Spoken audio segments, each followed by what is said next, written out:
O saber dos antigos. Terapia para os tempos atuais. Por Giovanni Reale, tradução Silvana Kobuti Leite, edições Loyola, canal Leconde. Capítulo 4. O bem-estar material. Sucedâneo da felicidade. Natureza da verdadeira felicidade. Como podem os artigos de fé fundamentais da psicologia serem todos os piores absurdos e falsificações? O homem aspira à verdade, por exemplo. O que pode haver de verdadeiro nisso? Nietzsche. Fragmentos póstumos. A felicidade não consiste nos rebanhos, e tampouco no ouro. A alma é a morada de nossa sorte. Demócrito. Caros ouvintes, caso gostem do que aqui é lido, por favor adquiram um livro. Caso gostem do meu trabalho, venham auxiliá-lo, se é possível via Pix, apoia-se vaquinha. Também é possível comprar livros que chegam até mim pela lista da Amazon, como fez o Felipe. Muito obrigada, querido. E também, por favor, curtam, compartilhem, comentem, inscrevam-se no canal, pois tudo isso faz diferença. Obrigada a todos pela presença. A mitologia do bem-estar. Outro mal que aflige o homem de hoje é a busca ilimitada do bem-estar material como substituto da felicidade espiritual, liquidada como um quimérico e inexistente sonho do passado. Não tendemos mesmo a evitar pronunciar a palavra felicidade? Não a usamos sempre mais raramente e com timidez, quase com vergonha, como se pertencesse ao vocabulário das ilusões da juventude?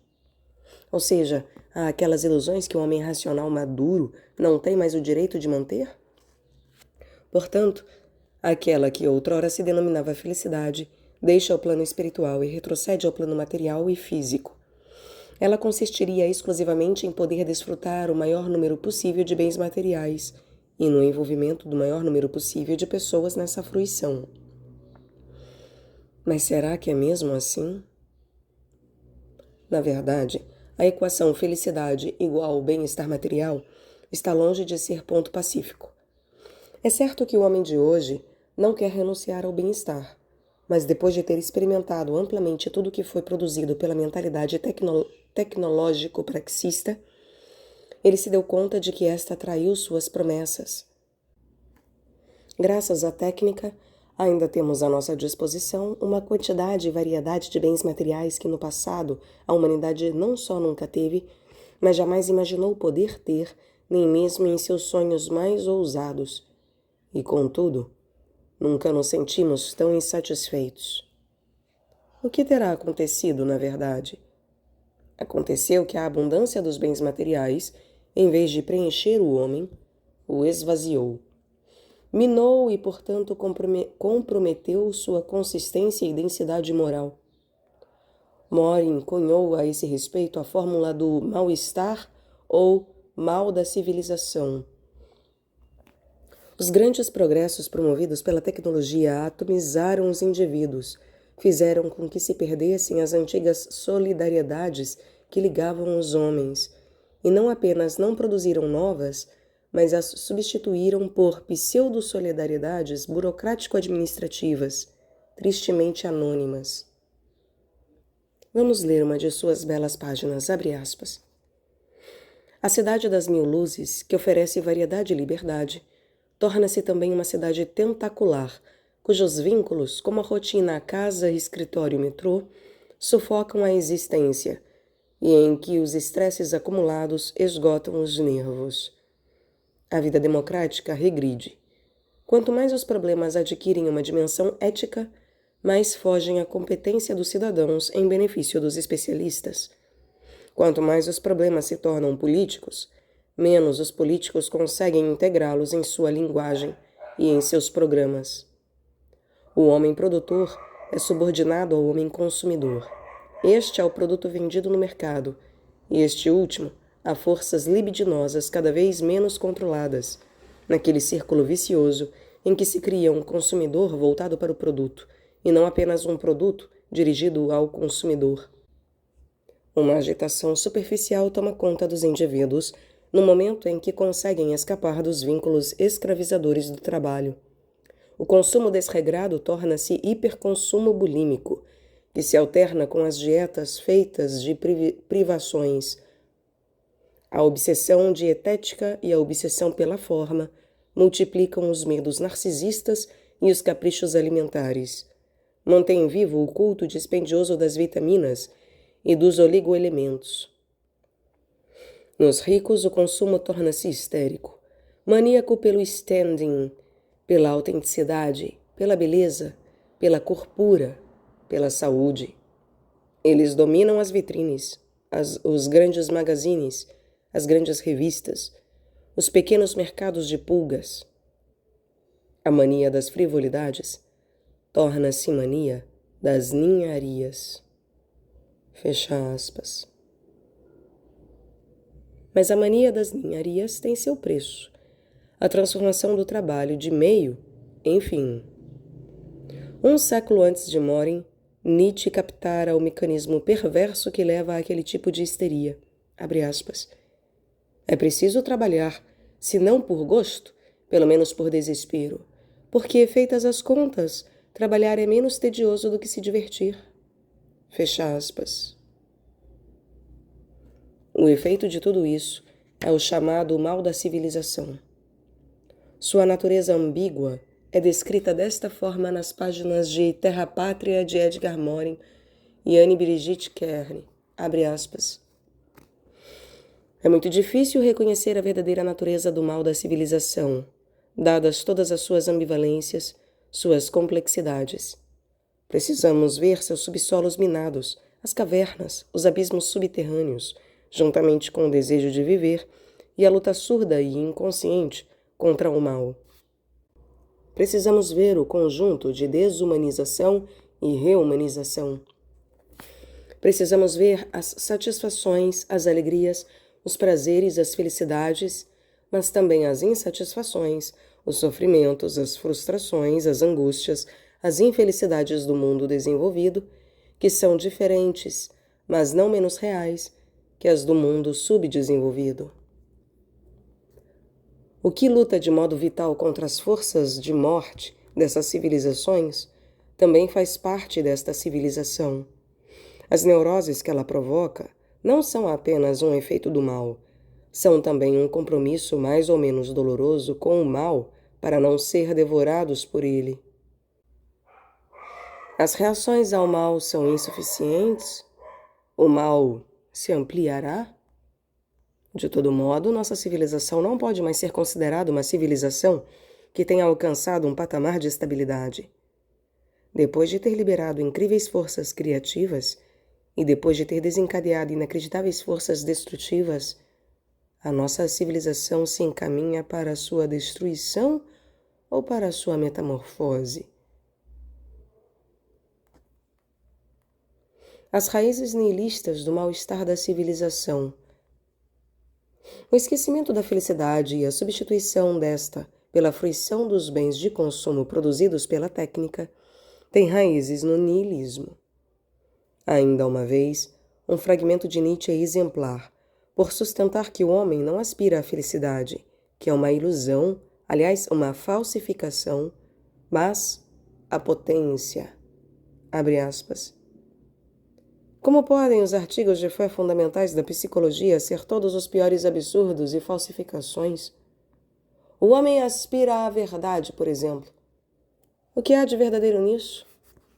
Para compreender o que é a vida, que espécie de aspiração e de tensão é a vida, a fórmula deve valer tanto para a árvore e a planta quanto para o animal. A que coisa aspira a planta? Mas aqui já inventamos uma unidade falsa, que não existe. O fato de um crescimento infinitamente múltiplo com iniciativas próprias e próprias pela metade é escondido e negado, se colocamos diante dele a grosseira unidade planta. Que os últimos e mínimos indivíduos não devem ser entendidos no sentido de indivíduo metafísico, de átomo. Que sua esfera de potência se desloque continuamente. Isso é evidente à primeira vista. Mas será que cada um deles aspira, ao se transformar dessa forma, à felicidade? Em vez disso, cada expansão, incorporação, crescimento é uma luta contra algo resistente. O movimento é essencialmente algo ligado a estados dolorosos. O que impulsiona aqui deve, em todos os casos, querer algo além. Se deseja a tal ponto o sofrimento e continuamente o busca. Por qual coisa lutam entre si as árvores de uma floresta virgem? Pela felicidade? Não, pela potência. O homem que se tornou senhor das forças naturais, senhor da sua própria selvageria e desregramento, os desejos aprenderam a seguir, a ser úteis. O homem, em comparação com o pré-homem, representa um enorme quantum de potência e não um acréscimo de felicidade. Como se pode sustentar que ele aspirou à felicidade? Fecha aspas. Portanto, a ideia de felicidade seria um absurdo, uma espécie de contrafação. Vamos imaginar como reagiria Platão. Platão contra a voracidade. Encontramos no Górgias conceitos e metáforas que representam de modo admirável o germe daquele mal que, para nós, tomou a forma de bem-estar buscado sem limites e sem freios. Abre aspas. Cállicles.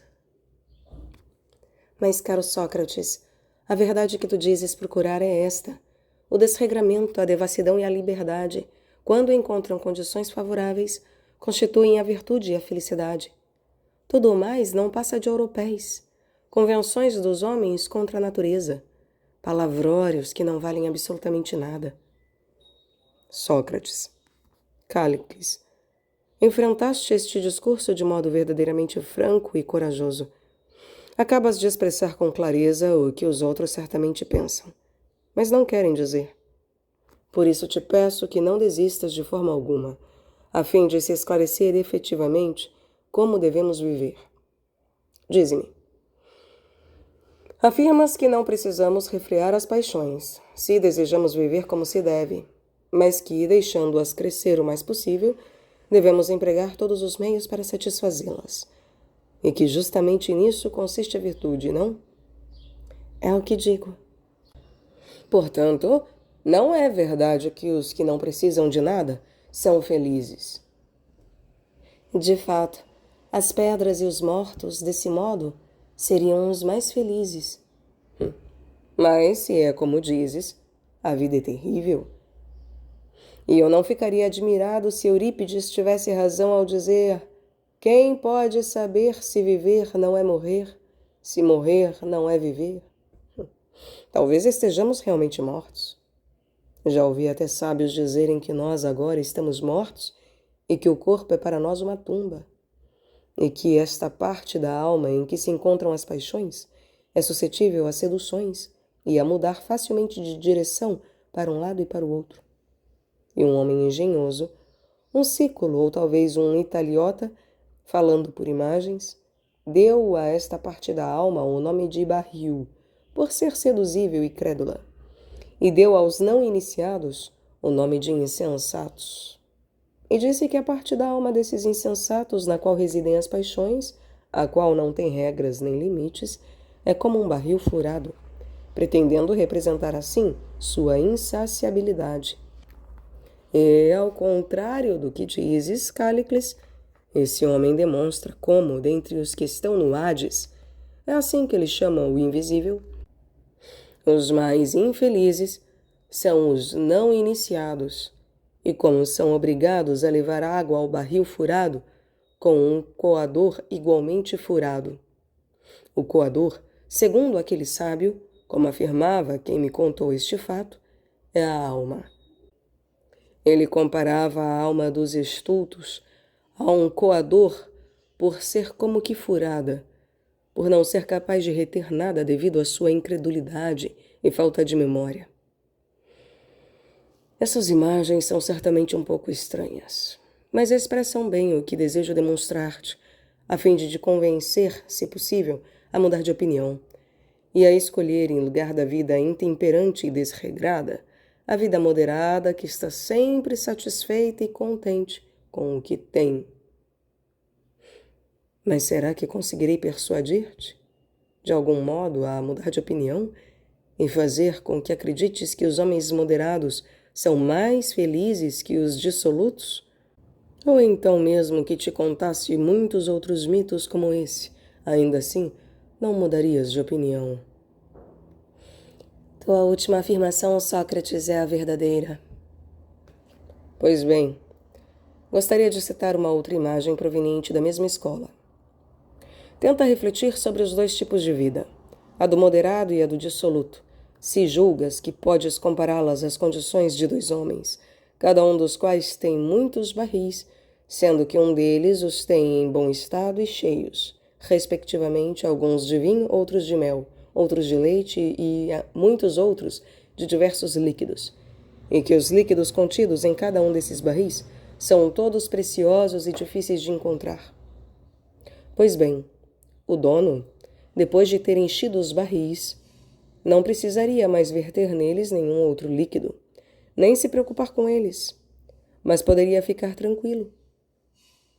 Imagina, ao contrário, que o segundo possa, sem dúvida, buscar líquidos, mas sempre com dificuldade, e que, além do mais, tenha seus barris furados e podres, e seja obrigado a enchê-los continuamente dia e noite para evitar os sofrimentos mais graves.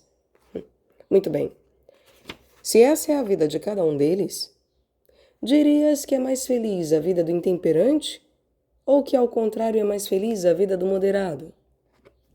Dizendo isso, será que consigo te convencer a admitir que a vida regrada é melhor que a dissoluta ou não?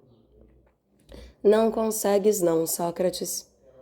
Aquele que tem os barris cheios não experimenta mais prazer algum e se reduz, como dizia há pouco, a viver como uma pedra. E depois que encheu a todos os seus barris, não tem nem mais dor, nem prazer. Mas o prazer da vida consiste nisto, em transvasar o mais possível. Mas então não é necessário que, se muito se transvasa, muito seja perdido? E que largos sejam os buracos de vazamento? Certamente. Fecha aspas. Considere-se que, ao escrever, a arte de Platão serve-se da mais refinada ironia e de complexos jogos de espelho de aumento, construindo desse modo, com traços aparentemente deformados e com tons de paródia, novos tipos de imagens e de metáforas, na dimensão do mito a serviço do logos.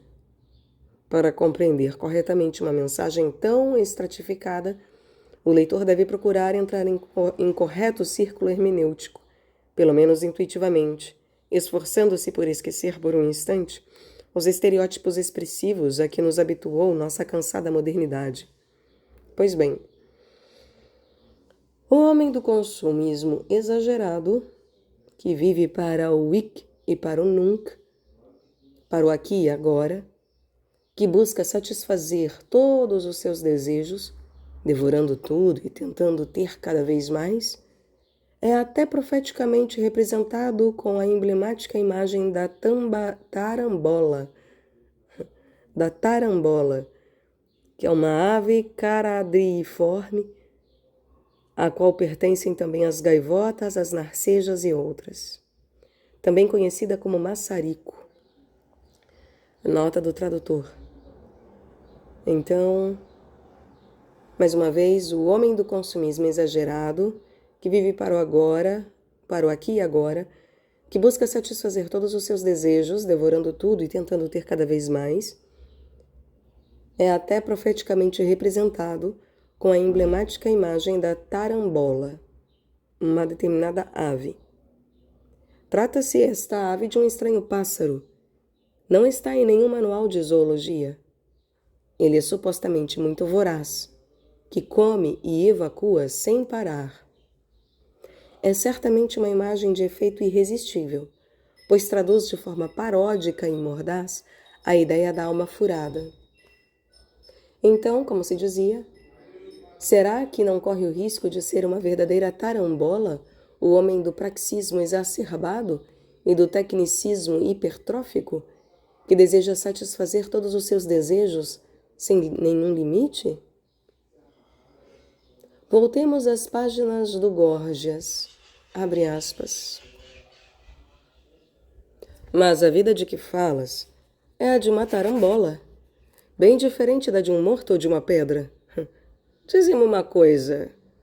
A vida de que falas é, por exemplo, estar com fome e, estando com fome, comer? É isso. Ter sede e, tendo sede, beber? Sim, é isso. Em poucas palavras, digo que viver feliz consiste em ter todas as outras paixões e poder satisfazê-las com prazer. Ah, muito bem, meu caro. Trata de continuar assim e não te acanhes. E, ao que parece, eu tampouco devo ter acanhamento. Dize-me, em primeiro lugar, se viver feliz é também estar com sarna, ter ganas de se coçar e poder fazê-lo à vontade, passando a vida coçando-se. És bem esquisito, Sócrates. E falas como um tribuno da plebe. Justamente por isso, Cállicles deixa Egórgias e Polo perplexos. Mas corajoso como és, certamente não ficarás perplexo nem acanhado, não é? Apenas responda-me. Digo então que até quem se coça levaria, sim, uma vida agradável. E se é agradável, é também feliz, não é? Com certeza.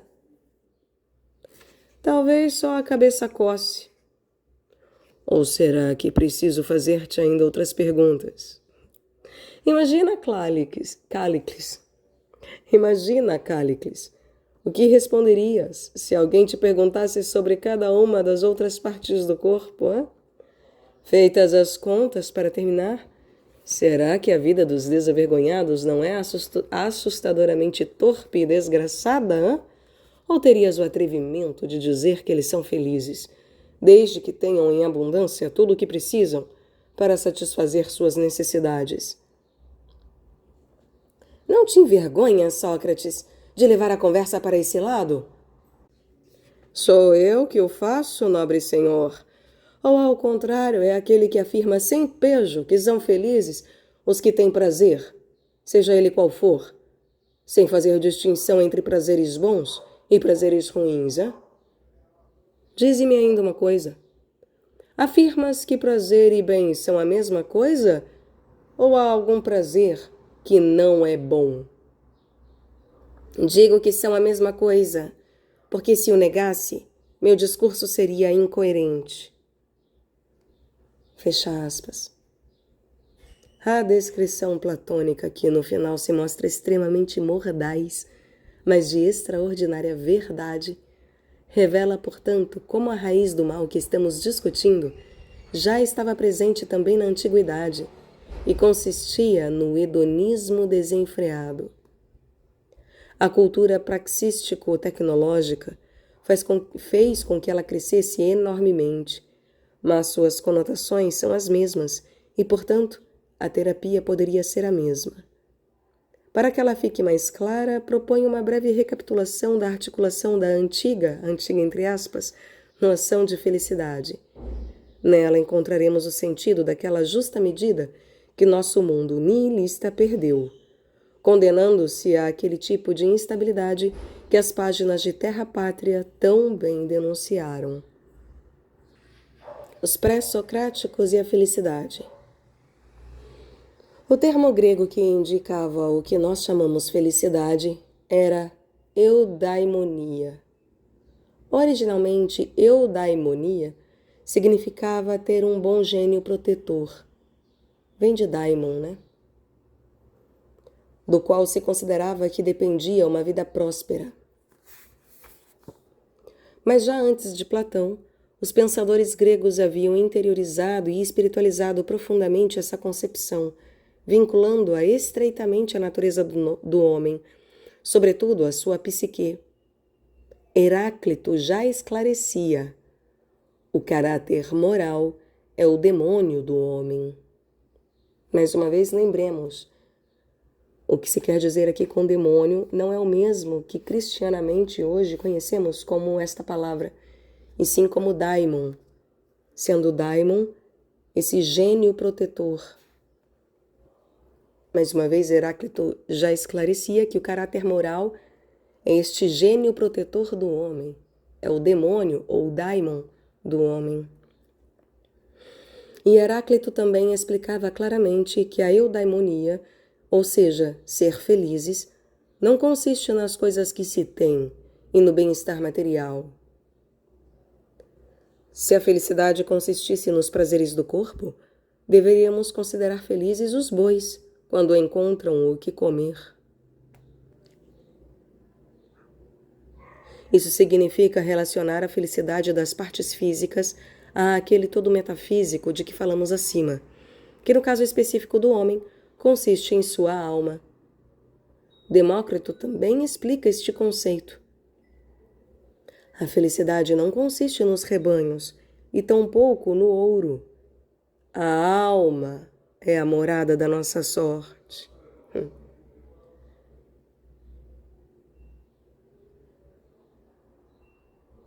Heráclito nos diz: se a felicidade consistisse nos prazeres do corpo, deveríamos considerar felizes os bois quando encontram o que comer.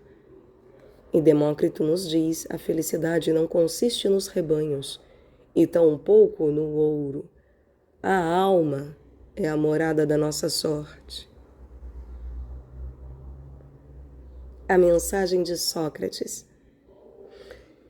Mas é com Sócrates que esse conceito se impõe de modo irreversível.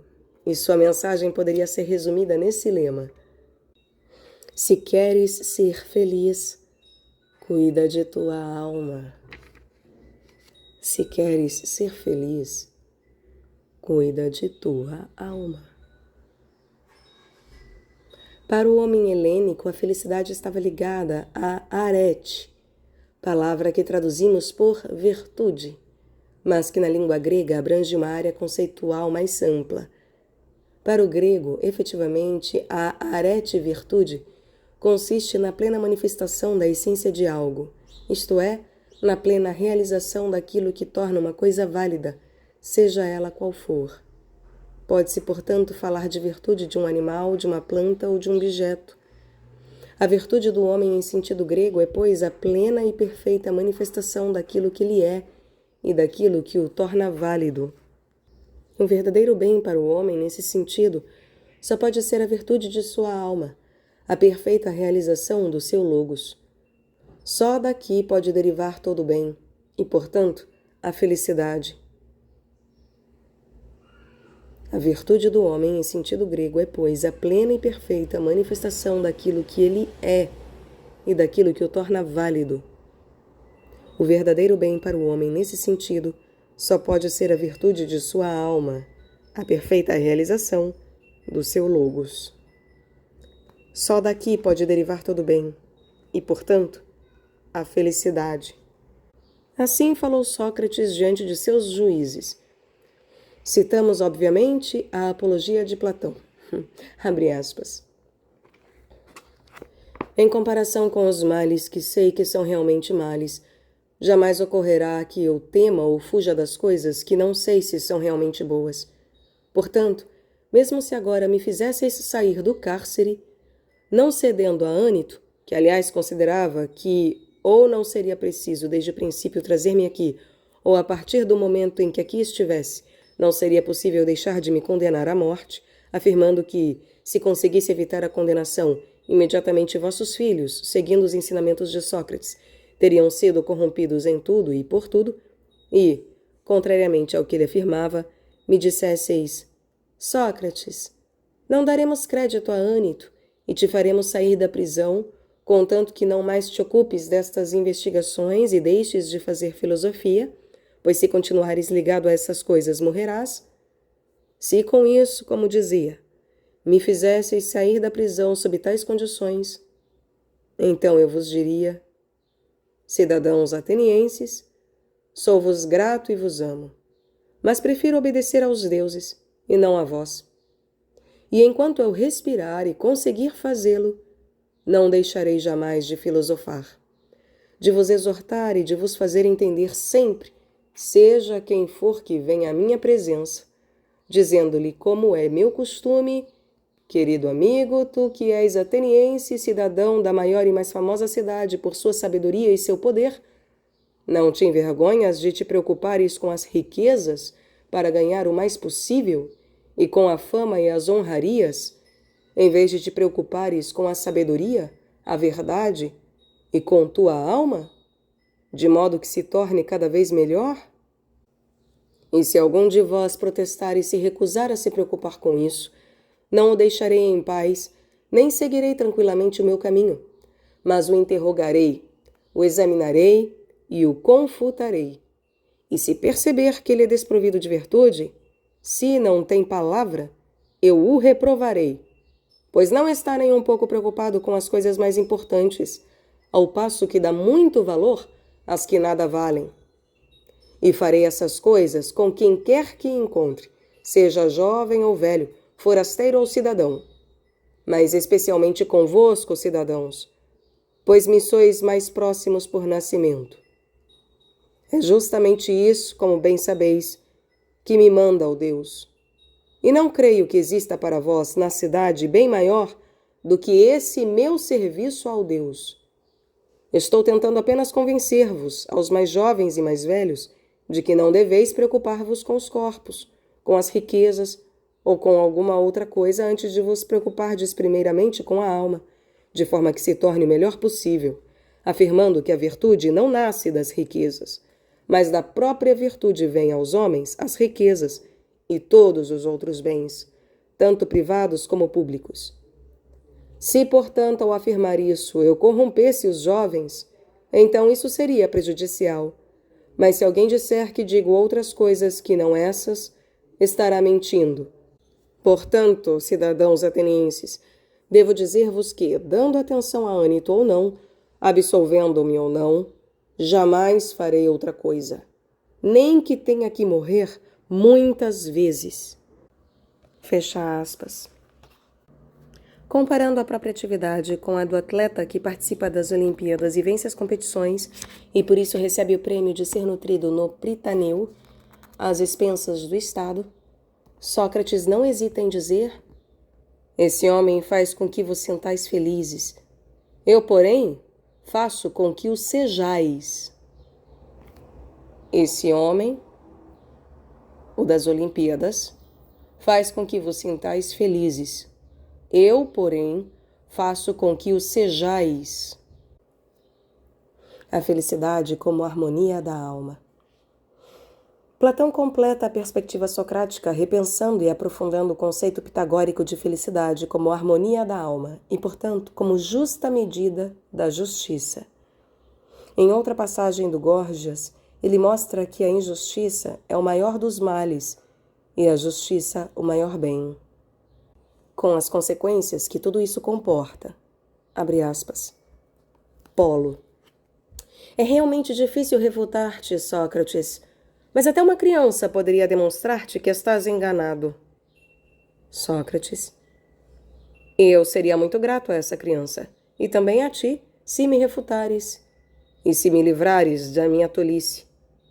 Por favor, não deixes de fazer o bem a um amigo. Então vamos, refuta-me. Para dizer a verdade, Sócrates, não há necessidade de recorrer aos fatos passados para refutar-te. Os fatos ocorridos ontem e anteontem são suficientes para refutar-te e para demonstrar-te que existem muitos homens que cometem injustiça e são felizes. E quais são esses fatos? Conheces Arquelau, filho de Perdicas, que reina na Macedônia? Se não o conheço, pelo menos ouço dizer. Julgas que ele é feliz ou infeliz? Eu não sei, Polo, pois jamais eu vi esse homem. Que dizes? Só saberias se é feliz se o tivesses visto? Sem te encontrares com ele, não sabes? Por Zeus, é claro que não. Evidentemente, Sócrates, tu me dirás que tampouco sabes se o grande rei é feliz. E estarei falando a verdade, porque desconheço-lhe a formação interior e o grau de justiça. O quê? Toda a felicidade consiste nisso? Em minha opinião, sim, Polo. Considero feliz o homem ou a mulher que são honestos e bons. O injusto é mau e infeliz. Fecha aspas. A felicidade não é ter. Não depende de possuir determinadas coisas, sejam elas quais forem, mas é um modo de ser do homem e depende da consequente maneira com que ele se relaciona com as coisas. A eudaimonia consiste não no que você tem, mas no que você é. Aristóteles. A felicidade como contemplação. Aristóteles, por sua vez, esclarece na Ética Nicômaco, que pode ser integralmente escutado aqui no canal. No livro 10º, esclarece Aristóteles que a felicidade deriva da contemplação da verdade, fruto do conhecimento em seu nível mais elevado, e que constitui aquele tipo de vida que, em grau supremo e perfeito, é o próprio Deus. Abre aspas.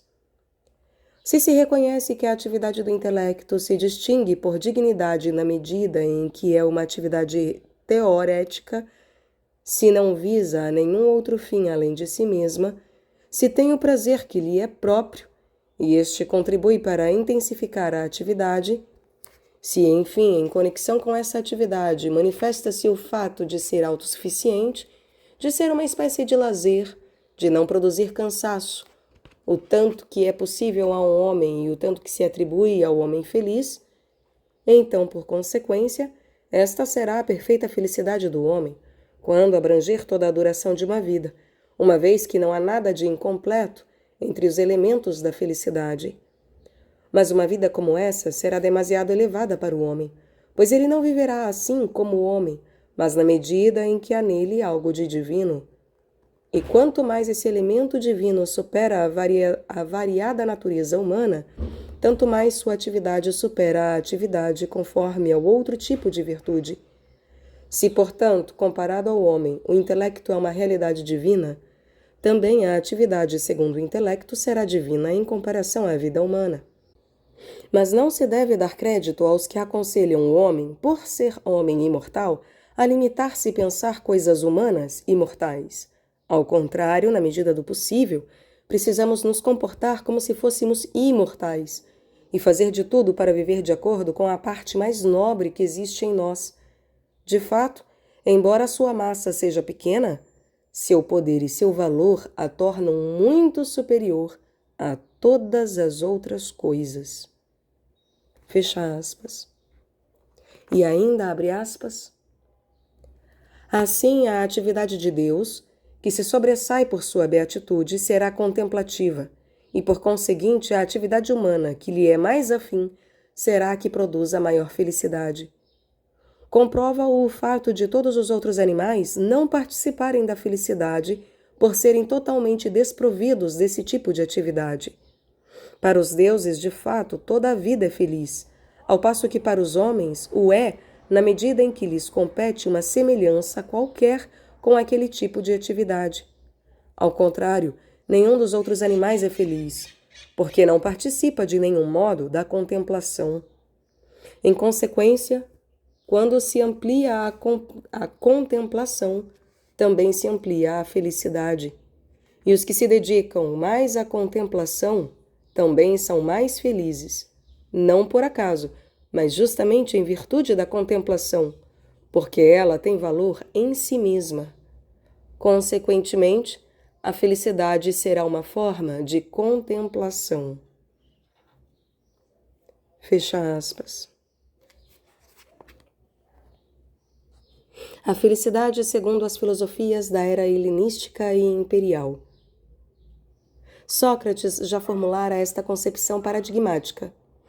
O não ter necessidade de nada é próprio dos deuses, e ter necessidade de muito pouco está muito próximo do divino. Como o divino é a perfeição, não estar mais próximo do divino coincide com o ter necessidade de muito pouco, constituindo assim o ser mais próximo da perfeição e, portanto, da felicidade.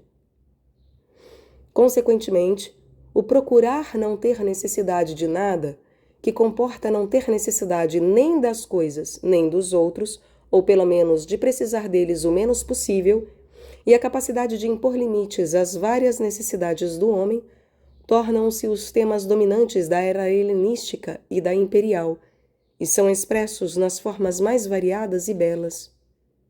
O caso mais emblemático é talvez o de Diógenes, o cínico. Em Vidas, Diógenes Laércio relata a célebre anedota, abre aspas, um dia Diógenes estava tomando sol no Craneu. Chegou Alexandre e lhe disse, peça-me o que quiser. E Diógenes lhe respondeu, deixa-me meu sol. Fecha aspas. O filósofo cínico não sabia o que fazer com o incomensurável poder de Alexandre. Bastava-lhe naquele momento o sol, o elemento mais natural, o que está à disposição de todos, ou melhor, bastava-lhe a profunda convicção da inutilidade ontológica de todas as coisas que o poder ou o superpoder humano podem dar. Acrescento eu, a quem nunca ouviu sobre essa anedota, que Alexandre, ao fazer essa pergunta, ao dizer a Diógenes, que podia lhe pedir qualquer coisa, entrou na frente do sol e por isso fez sombra em Diógenes. E por isso que ele diz, deixa-me meu sol, para que Alexandre saísse de sua frente, basicamente. Epicuro, por sua vez, chegou a apresentar um quadro hierárquico das necessidades e dos prazeres, e estabeleceu uma teoria segundo a qual é preciso satisfazer somente as necessidades naturais e necessárias, porque, por sua natureza, os prazeres não naturais e não necessários não têm limites. São como poços sem fundo, que aumentam suas urgentes exigências justamente quando são satisfeitos, e por isso tornam o homem infeliz. Abre aspas.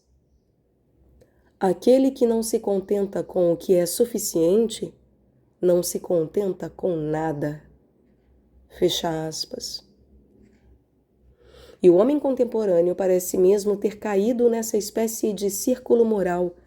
O necessário não é mais o suficiente e é considerado muito pouco. Consequentemente, experimenta-se a crescente sensação de que nada mais é suficiente. O homem de hoje arrisca-se, assim, a cair no abismo em que o atira o canto das sereias do sempre querer mais, do querer sempre mais, e do utilizar as técnicas para ter sempre mais. Mas é mais tocante a mensagem estoica sobre a felicidade e sobre o modo de obtê-la, expressa por Sêneca, abre aspas, queres deixar tudo aquilo em que é inevitável que sejas derrotado, pois tudo farias para obter coisas que não te pertencem e voltar a teu bem? E qual é ele? Um espírito irrepreensível e puro, êmulo de Deus, capaz de elevar-se acima das coisas humanas e por todo o seu bem em si mesmo. És um animal racional. Qual é, pois, o bem em ti? A razão perfeita. Conduze-a para seu fim. Faze com que progrida o mais possível. Deves considerar-te feliz quando toda alegria nascer de teu íntimo. Quando, vendo as coisas que os homens roubam, anseiam, guardam, não encontrares nada que, não digo preferes, mas tampouco queres. Dar-te-ei uma pequena regra que servirá para avaliar-te e para perceberes se já alcançaste a perfeição. Possuirás o bem quando compreenderes que os homens felizes são os mais infelizes. Possuirás o bem quando compreenderes que os homens felizes são os mais infelizes. Fecha aspas. Naturalmente, Sêneca fala aqui dos homens que a communis opinio considera felizes, e verdadeiramente esta regra deveria ser a prova dos 9 também para os homens de hoje. Os homens considerados felizes são, na verdade, os mais infelizes. Tomo a liberdade de dizer aqui o quanto isto é realidade Vide a vida de falsa felicidade, de fake felicidade da mídia, não é verdade? Em que todos parecem e são considerados felizes e, na verdade, em grande parte, se não sempre, são os mais infelizes. E o místico Plotino chegará a dizer: elimina todas as coisas. É justamente este o segredo que precisamos redescobrir. O caminho em que entramos com a cultura fundamentada na praxis e na tecnologia, e que passa pela busca ilimitada do bem-estar material, ameaça levar-nos para o fim contrário. Para ter cada vez mais, corremos o risco de não ser mais. O caminho em que entramos com a cultura fundamentada na praxis e na tecnologia, e que passa pela busca ilimitada do bem-estar material, ameaça levar-nos para o fim contrário. Para ter cada vez mais, corremos o risco de não ser mais.